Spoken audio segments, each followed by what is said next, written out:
Hi everyone, welcome to CGB mentors. आज के lecture में हम लोग फिर से कुछ इंटरेस्टिंग क्वेश्चंस को सॉल्व करने वाले हैं and you can expect this kind of questions on the D day as well.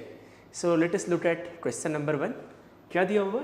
In an auditorium chairs were originally arranged in a rectangular grid so that the number of rows exceeded the number of columns by 7, then the number of rows was increased by 8 and the number of columns was decreased by 5, yet the total number of chairs remained unchanged. How many chairs are there in the auditorium? Right. तो इस type के questions आसान होते हैं, लेकिन यदि आप question को केयरफुली पढ़ोगे तब जाके आपको समझ आएगा कि क्वेश्चन सच में बहुत ज़्यादा आसान है। सो यहाँ पर सबसे बड़ा क्लू क्या है? यहाँ पर सबसे बड़ा क्लू ये है कि total number of chairs remained unchanged.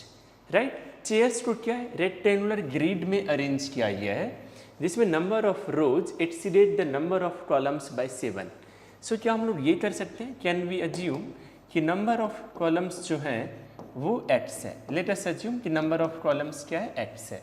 Right. So number of rows क्या हो जाएगा? x प्लस 7 हो जाएगा, एक्सीड कर रहा है 7 से। So number of rows is equal to x plus 7। अब आप मेरे को बताओ कि यदि नंबर ऑफ कॉलम्स x है, number of rows x plus 7 है, सो क्या हम लोग बता सकते हैं कि नंबर ऑफ चेयर्स कितने हैं? Right. So simply x into x plus 7। यदि सपोज 2 रो हो और 3 कॉलम हो तो you can easily answer 2 into 3 that is 6। 6 is the number of chairs. So यहाँ पर नंबर ऑफ चेयर्स क्या होंगे? यहाँ पर नंबर ऑफ चेयर्स होंगे x इंटू एक्स प्लस 7। ये क्या है? ये आपका नंबर ऑफ चेयर्स है। फिर फर्दर आपको क्या दिया हुआ है कि later the number of rows was increased by 8। So number of rows को क्या किया गया? इंक्रीज किया गया 8 से।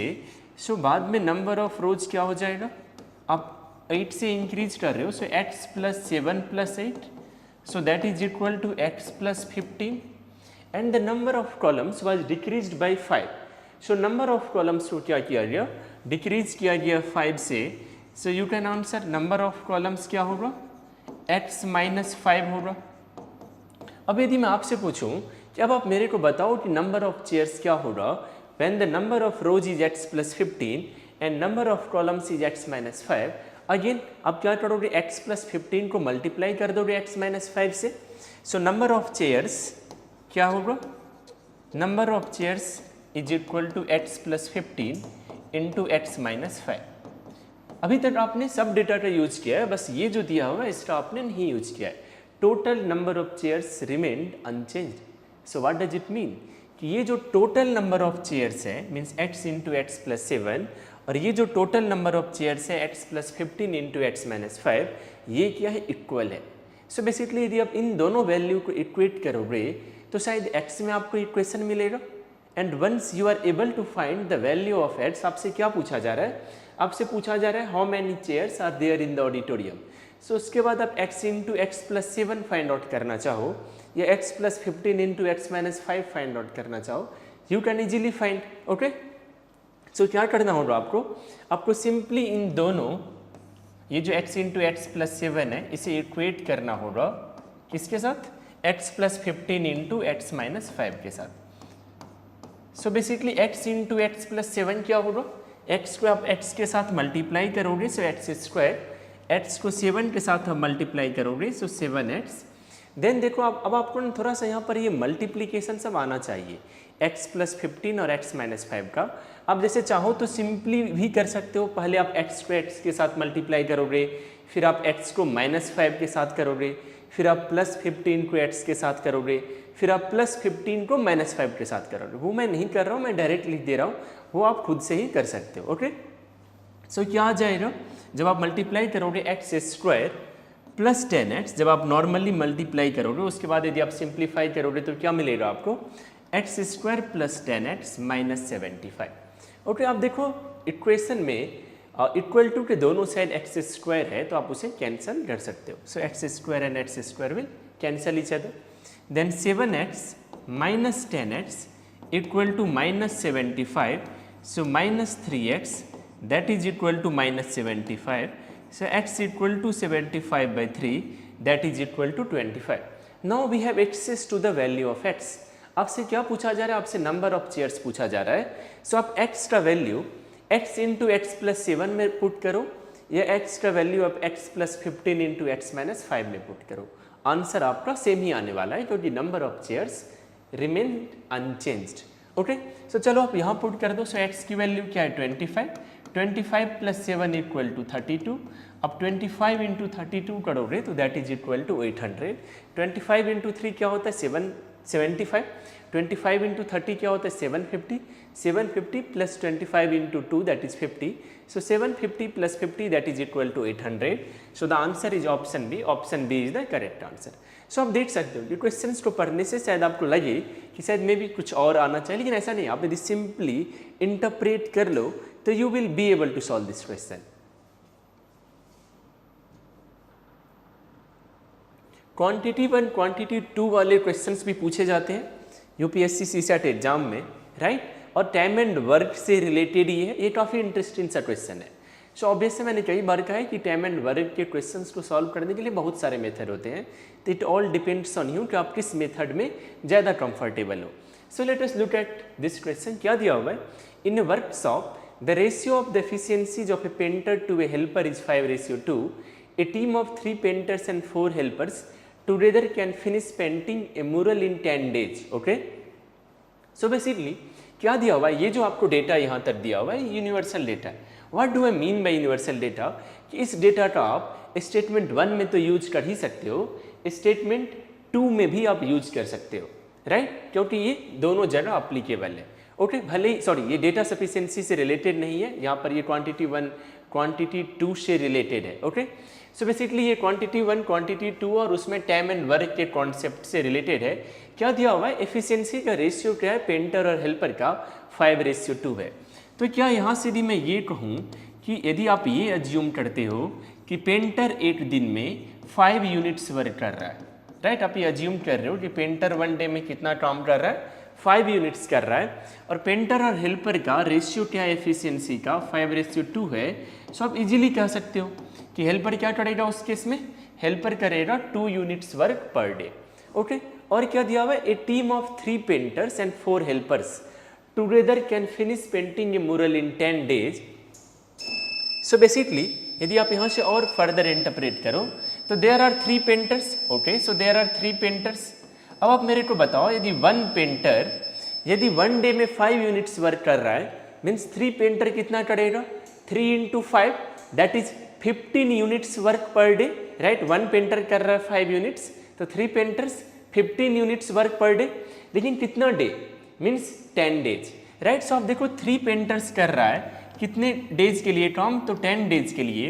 1 पेंटर 1 डे में 5 यूनिट करता है, so there are 3 painters, so 5 into 3 और फिर 10 days. So basically this is equal to what, this is equal to 150 units, right. उसके बाद आपको और क्या दिया हुआ है कि 4 हेल्पर्स जो है, राइट, 4 हेल्पर्स भी 10 डेज तक काम करता है। सो 4 हेल्पर्स 4 10 डेज अगेन। सो आप मेरे को ये बताओ यदि एक हेल्पर यदि 1 डे में 2 यूनिट्स कर रहा है, तो 4 हेल्पर 1 डे में कितना करेगा 4 into 2 that is 8 units, right, 8 units per day and there are 10 days, so 8 into 10 that is 80 units. So basically this is equal to what, this is equal to 80 units. और जब ये साथ काम करते हैं तो they are able to finish the work. So यदि मैं आपसे ये पूछूं कि उन्हें जो mural को पेंट करना है उसमें कितना यूनिट्स का वर्क करना है, so you should be able to think that कितना यूनिट्स का वर्क करना है 150 plus 80 that is equal to 230 units. So basically ये जो वर्क है ये कितने यूनिट्स का है, ये 230 यूनिट्स का है। Now let us think about quantity 1। Quantity 1 में क्या दिया हुआ है कि the number of days required for a team of 2 painters and 3 helpers to paint the same mural। So basically when you think about quantity 1 उसमें there are 2 painters, right। अब आप मेरे को ये बताओ if there are 2 painters, 1 painter 1 day में कितना काम करता है, 1 painter 1 day में 5 units करता है। So 2 painter, so in 2 painters in 1 day कितना काम करेगा, 2 painters in 1 day में 10 units काम करेगा, 10 units work per day and there are 3 helpers। We know that 1 helper does 2 units work, so there are 3 helper so 3 helper in 1 day कितना काम करेगा, 3 × 2 that is 6 units work per day. अब आप मेरे को ये बताओ कि यदि ये 2 पेंटर्स और 3 हेल्पर्स 1 डे के लिए साथ में काम करते हैं तो they will be able to do how much work, they will be able to do 10 + 6 that is 16 units work per day. लेकिन इन्हें यदि किसी मूलर को पेंट करना है तो उन्हें कितना काम करना पड़ेगा, they will have to do 230 units of work and they are able to do 16 units work in 1 day. So basically 230 divided by 16 days इन्हें लग जाएगा, 230 डिवाइडेड बाई 60। यदि इसे आप थोड़ा सा और सिंप्लीफाई करोगे तो this is equal to 2 × 8 and this is equal to 115। So 115 by 8, so this is 14 point something. 8 × 14 क्या होता है, 112 होता है। तो यहाँ पर ज़रूरी नहीं होता है कि पहले आप डिसिमल सम में फाइंड आउट करने लग जाओ, ठीक है। आपको एक फेयर आइडिया मिल चुका है कि this value is equal to 14 point. So ये 14 पॉइंट क्या है, ये 14 पॉइंट है कि नंबर ऑफ डेज जो 2 पेंटर्स और 3 हेल्पर्स को लगेगा टू पेंट द सेम मुरल। सो what is the value of quantity 1, that is 14 point days, right. 14 point कुछ वैल्यू आएगा। Now let us think about quantity 2। अब यदि आप क्वांटिटी 2 के बारे में सोचोगे तो क्या दिया हुआ है, if each painters efficiency is boosted by 20%। Painter का आप एफिशिएंसी बूस्ट कर रहे हो 20%। व्हाट डज इट मीन कि पेंटर यदि 5 यूनिट्स वर्क पर डे कर रहा था, अब 20% बूस्ट कर रहे हो, मीन्स व्हाट कि अब वो 5 यूनिट से 20% ज़्यादा काम करेगा। सो 5 यूनिट्स का 20% क्या होता है, 1। सो 5 + 1 mean 6 units work per day. So quantity 2 में अब एक पेंटर का एफिशिएंसी क्या है, आपने क्या किया, 20% बूस्ट कर दिया। सो नाउ पेंटर की एफिशिएंसी क्या है, 6 यूनिट्स वर्क पर डे है। उसके बाद आपको क्या दिया हुआ है कि हेल्पर की एफिशिएंसी को भी बूस्ट किया गया है 50% से। Earlier helper was able to do 2 units work per day, 50% boost किया गया। 2 का 50% क्या होता है, दैट इज 1।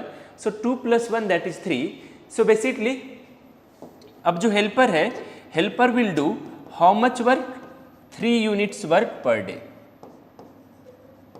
अब आपको क्या दिया हुआ है, the number of days it would take 1 painter and 1 helper to paint 60% of the same mural. Okay, so basically आप मेरे को ये बताओ, यदि 1 पेंटर और 1 हेल्पर यदि साथ में काम करेंगे तो they will be able to do how much work in 1 day, they will be able to do 9 units work per day, right. लेकिन आपको थोड़ा सा केयरफुल रहना है। आपको क्या बताना है कि ये 1 पेंटर और 1 हेल्पर को 60% ऑफ द वर्क करने में कितना टाइम लगेगा। क्या आपको पता है कि वर्क कितने यूनिट्स का है, या we are able to find out कि वर्क 230 यूनिट्स का है। सो बेसिकली 230 यूनिट्स का 60% करना है। सो 230 का 60% क्या होता है, that is equal to 138। So basically they have to do 138 units, right. So basically they are able to do 9 units work per day. So basically 138 divided by 9। अब आपको समझ में आना चाहिए कि देखो, एक तो आप इस तरीके से भी सोच सकते हो, 9 × 15 होता है 135। So this value is equal to 15 point something. या आप चाहो तो थोड़ा सा आप और भी सिंप्लीफाई कर सकते हो, राइट। जैसे 3 × 3, then 3 × 4 6, so 46/3। So this is 15.33 या 15 पॉइंट आप कह लो। सो बेसिकली क्वांटिटी 2 में क्या वैल्यू आ चुका है, दिस इज 15.33। क्वांटिटी 1 क्या है, 14 पॉइंट। क्वांटिटी 2 क्या है, 15 पॉइंट। सो ऑब्वियस है कि क्वांटिटी 2 क्या है, वो क्वांटिटी 1 से ज़्यादा है। So option C is the correct answer. तो आप देख सकते हो कि टाइम एंड वर्क और क्वांटिटी 1 और क्वांटिटी 2 को मिक्स करके किस टाइप के इंटरेस्टिंग क्वेश्चंस पूछे जा सकते हैं। तो अगेन यहाँ पर आप सबका टाइम एंड वर्क के क्वेश्चंस को सॉल्व करने का थोड़ा सा अलग अलग मेथड होता है, लेकिन यदि आप 1 डे में कितना कोई वर्क करता है उस मेथड को यदि आप बेसिक वे में फॉलो करोगे, you will be able to solve any question. Okay, let us look at an interesting question, question number 3। Obvious है कि ये जो क्वेश्चन है जब आप पढ़ोगे तो थोड़ा सा डिफिकल्ट है, क्योंकि जब आपसे ये सब पूछा जाए कि what is the maximum possible score. So basically यहाँ इन क्वेश्चंस में जब possibility, possible values, maximum value, minimum value वाले क्वेश्चंस आते हैं तो थोड़े से चैलेंजिंग तो होते ही हैं।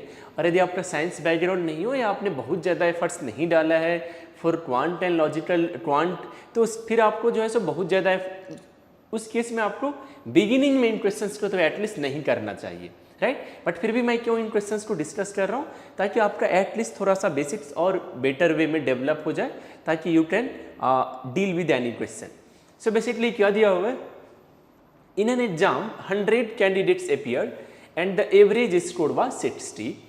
If the scores of the top 3 candidates are eliminated, the average score of the remaining candidates drop by 1 mark. So basically क्या कहा जा रहा है आपको कि 100 कैंडिडेट्स हैं और उनका एवरेज मार्क्स क्या है, उनका एवरेज स्कोर है 60। फर्दर क्या है, जो टॉप 3 कैंडिडेट्स हैं, टॉप 3 कैंडिडेट्स मीन्स व्हाट, जिनके उन 3 कैंडिडेट्स के जिनके मार्क्स सबसे ज़्यादा है। यदि आप उन 3 कैंडिडेट को रिमूव कर देते हो तो एवरेज क्या हो जाता है रिमेनिंग कैंडिडेट का। हाय, गुड इवनिंग।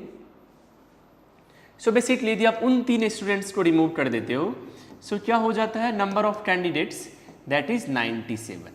उस केस में एवरेज स्कोर क्या हो जाता है, 97 स्टूडेंट्स का 1 मार्क्स रिड्यूस हो जाता है, ड्रॉप हो जाता है। सो बेसिकली इस केस में एवरेज स्कोर क्या है, एवरेज स्कोर हो जाता है 15 है। अब यहाँ पर व्हाट डज इट मीन, यदि आपको ये डेटा दिया हुआ है तो आप क्या सब फाइंड आउट कर सकते हो, आप ये भी फाइंड आउट कर सकते हो कि वो जो टॉप 3 कैंडिडेट्स हैं अब उनका टोटल स्कोर भी फाइंड आउट कर सकते हो। अब वो फाइंड आउट करने के 2 मेथड हैं, या तो आपको समझ में आए कि एवरेज स्कोर 60 है तो वो जो तीनों कैंडिडेट हैं उनके लिए 60 60 60, तो 60 इंटू 3 दैट इज 180।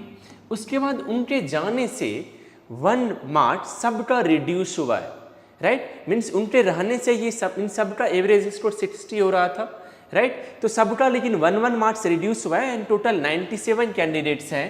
तो आप इस तरीके से भी फाइंड आउट कर सकते हो कि उन सब का, उन 3 कैंडिडेट्स का टोटल स्कोर क्या था 277। यदि आप इस वे में नहीं समझ पाओ तो एक और भी तरीका है जो कि एकदम बेसिक मेथड है। यदि 100 कैंडिडेट्स हैं और एवरेज स्कोर 60 है, मैं यदि आपसे ये पूछूं कि मेरे को बताओ आपके टोटल स्कोर इन 100 स्टूडेंट्स का क्या है, एवरेज का बेसिक कॉन्सेप्ट आप अप्लाई करोगे तो you will be able to answer that this is equal to 6000। अब यदि 97 कैंडिडेट्स है, एवरेज स्कोर यदि 59 है, तो इन 97 कैंडिडेट्स का टोटल स्कोर क्या है, again we need to do 97 into 59 that is equal to how much, यहाँ पर फिर थोड़ा सा आपको टाइम लग जाएगा, this is equal to 5723। So what does it mean, यदि 97 कैंडिडेट्स का टोटल स्कोर 5723 है, यदि 100 कैंडिडेट्स थे उनका टोटल स्कोर क्या था 6000 था, 97 में आप टॉप 3 कैंडिडेट्स का आपने मार्क्स क्या किया, उन्हें आपने मतलब आपने क्या किया, उन्हें आपने एलिमिनेट कर दिया, राइट। सो बेसिकली क्या यहाँ से आपको ये समझ में आ रहा है कि total score of top 3 candidates क्या था, जितना टोटल मार्क्स रिड्यूस हुआ है वही था। So that is equal to 6000 minus 5723 that is equal to 277, right. तो यहाँ से आपने ये फाइंड आउट कर लिया। अब देखो अब आप क्या सब कर सकते हो, अब आपको क्या दिया हुआ है कि it is known that all students scores are integers and the 3 toppers scores are distinct. Means सारे स्टूडेंट्स के स्कोर क्या है, इंटीजर में है, और ये जो 3 टॉपर है इनके स्कोर क्या है, डिस्टिंक्ट है। So what does it mean, उन तीनों टॉपर का स्कोर सेम तो नहीं है, राइट। वेट,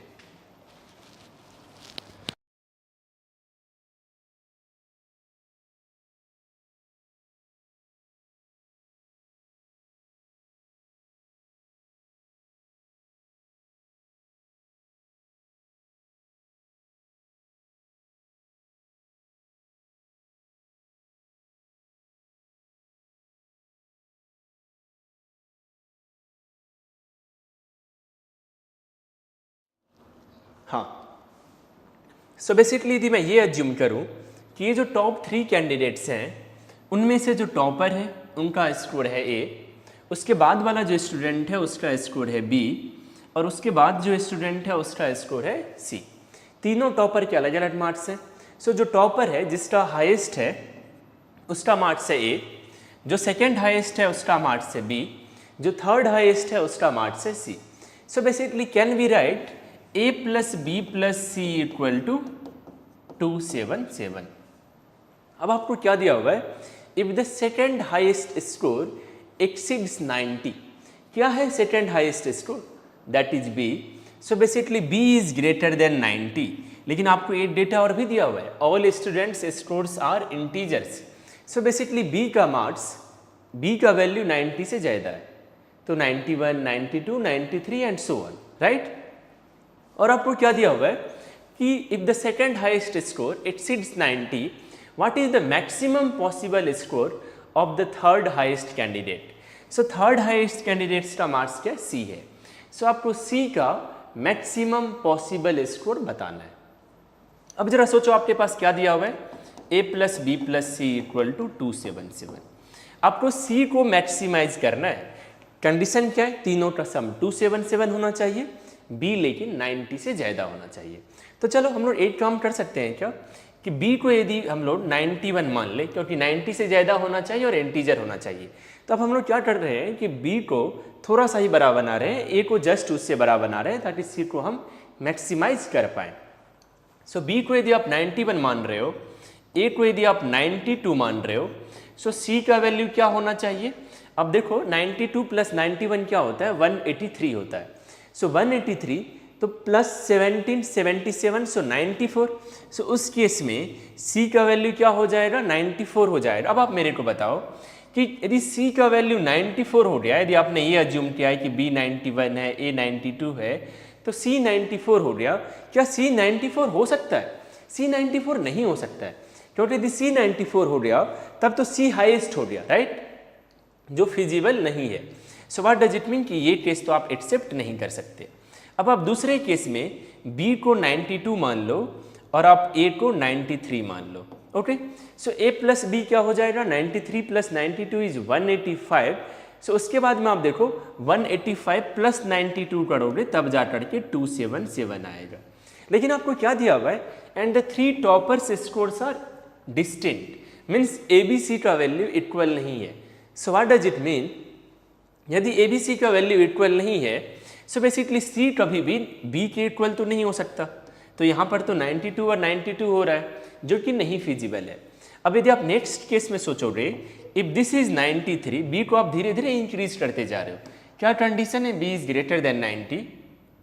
सो ए उस केस में क्या हो जाएगा, 94 हो जाएगा। सो बेसिकली आप देखो सी उस केस में, सी को क्या होना पड़ेगा, 90 होना पड़ेगा, क्योंकि 94 plus 93 is equal to what, 187, and 187 plus 90 करोगे that is equal to 277। So C का वैल्यू इस केस में क्या हो जाएगा, 90 हो जाएगा। सो 90 इज आवर आंसर। अब यदि आप ये सोच रहे हो कि नहीं सी का वैल्यू और भी मैक्सिमम कर सकते हैं हम लोग, क्या देखो आप सी का वैल्यू आप और मैक्सिमम नहीं कर सकते। क्यों नहीं कर सकते, बी को यदि आप बढ़ाओगे 94 करोगे तो बी को आपने इंक्रीज कर दिया, ए को भी आप इंक्रीज कर दोगे, बी को इंक्रीज करोगे तो ऑब्वियस ए भी आपका इंक्रीज होगा, और बी और ए का वैल्यू यदि आप इंक्रीज करोगे सो ऑब्वियस है सी का वैल्यू तो रिड्यूस ही हो जाएगा। सो क्या सी 88 आप एक्सेप्ट तो कर सकते हो, लेकिन आपको करना क्या है, आपको सी के वैल्यू को मैक्सिमम पॉसिबल पे लेके जाना था, जो कि 90 है। यहाँ से आप बी का वैल्यू जैसे जैसे बढ़ाओगे ए का वैल्यू बढ़ते जाएगा और सी का वैल्यू रिड्यूस होते जाएगा। So what is the maximum possible score for c, the maximum possible score for c was 90।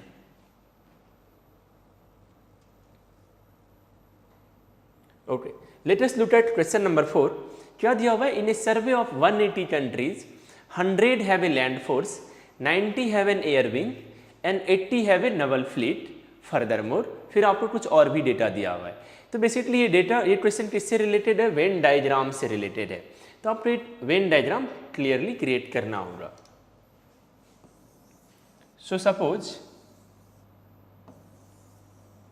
This is land force, ये एयर विंग वाले कंट्रीज के लिए है और ये नवल फ्लीट वाले कंट्रीज के लिए। क्या दिया हुआ है, in a survey of 180 countries, so total number of countries क्या है, 180 कंट्रीज है।